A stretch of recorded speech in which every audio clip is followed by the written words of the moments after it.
you could just tell he had some energy. He was pumped up, and he was almost like angry with inspiration of like being able to do this live. What did you think of Chris Rock's new special, Selective Outrage? Oh, wow. That was a good transition. I loved it. I thought it was awesome. I thought, well, first of all, I tuned in. I was editing the comedy news on Mondays. And, oh, wait, no. What was I editing? Oh, I was editing Chris Stefano, Try Not to Laugh, which I needed to get out on that Saturday, March 4th. And I ended up posting that at like 9:30. I had known about that Selective Outrage. Obviously, I did a video about it. I put it in my community section earlier that day. Then I went all in on editing my Chris Stefano Try Not to Laugh video. Get done. This is usually like an all-day thing. Posted around 9:30. Look up from this trance of like editing a video. I'm sure you know, where you just don't even know what time it is or what's going on. You're just working on this video. I'm like, oh my God, the Chris Rock thing starts in 15 minutes.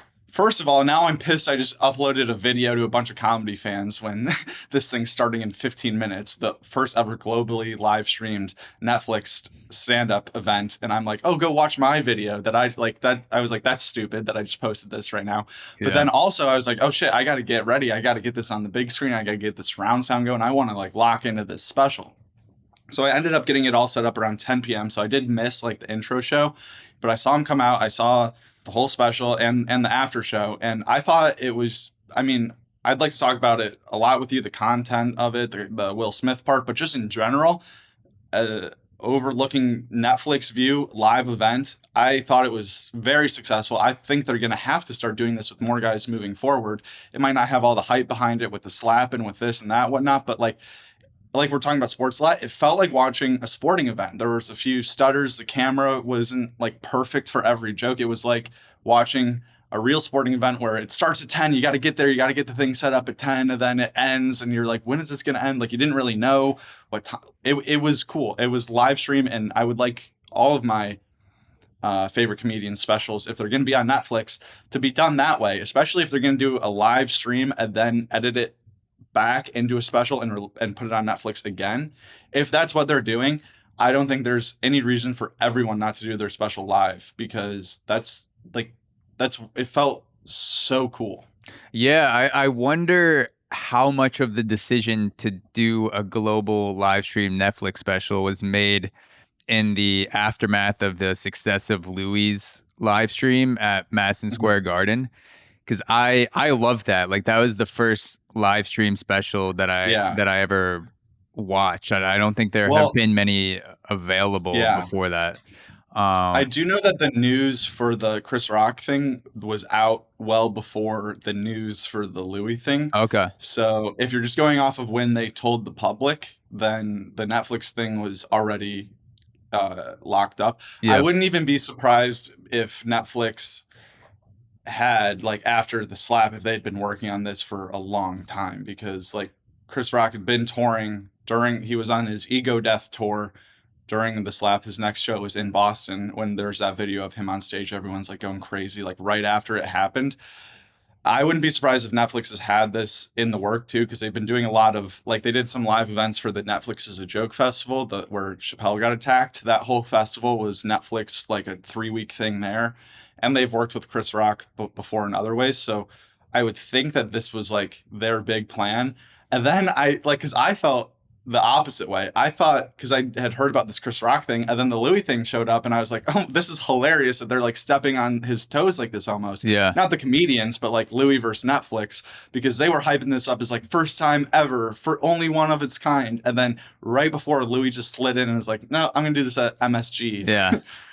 Yeah. Either way, like, however it happened, I agree with you. I enjoyed the live aspect of it and having the feel of watching a comedy special, because obviously the cameras are still super high def. You don't feel like you're watching a live video from someone's phone. Like it still feels like you're watching a special, but having the moments where you could kind of tell, either Louis or Chris Rock are just saying things that may or may not be included in the special, to have those extra moments where if you tuned in, people that are watching the special may not get it or may not have like the I feel like it adds to the experience being able to see the Yeah. whole hour, 15 hour, 20 minutes. And then when that's later cut down into an hour special, you can say like, oh yeah, like he also said this when I watched it Yeah. live versus just seeing the special or the Chris Rock at the end.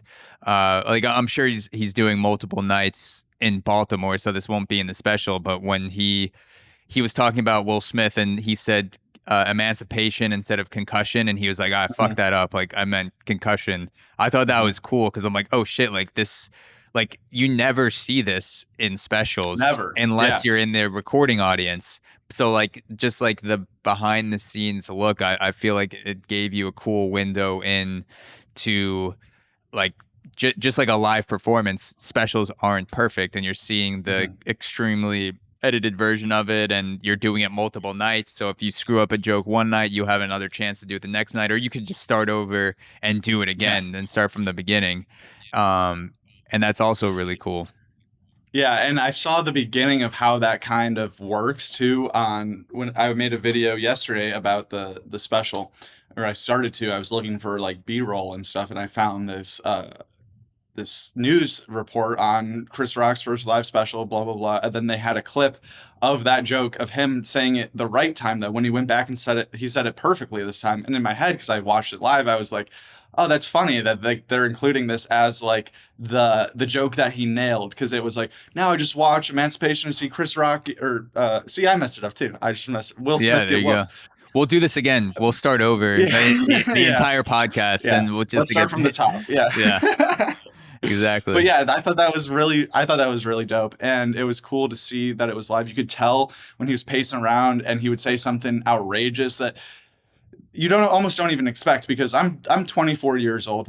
The first times I saw Chris Rock, he was almost like just the voice in Madigan. He was already in this like new age Chris Rock version of himself. So when he's up there talking about buying coke or talking about fucking girls or whatever, like crazy Chris Rock, and then I'm like, oh shit, like this is what all those guys talk about, why this is his favorite of all time. Like it was cool exposure for me too, as a younger person, getting to see one of the all-time legends performing live and in his well, I would say it's his prime. I thought that was a great, I thought that was a great special. So it was cool.